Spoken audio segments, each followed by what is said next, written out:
Today, we're putting Photopea to the test, asking the crucial question: can it truly bridge the gap to Adobe Illustrator with AI exporting?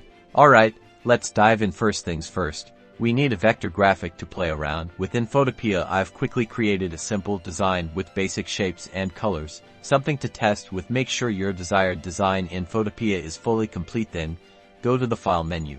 From the drop-down menu, select Export, as this is where the magic will potentially happen, and you should then find your different export options. One of these options will be AI.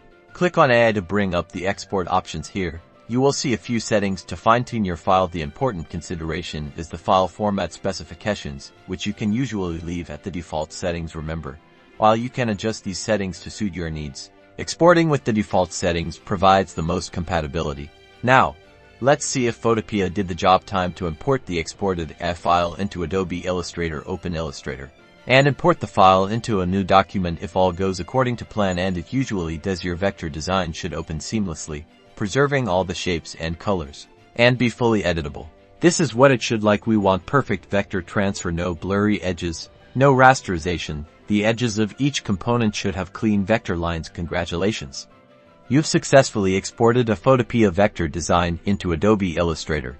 The results: Photopea can export AI files, making the transition to Illustrator much easier. If this tutorial helped, be sure to hit that like button, subscribe for more design tips and tricks, and let me know in the comments section what other software comparisons you'd like to see.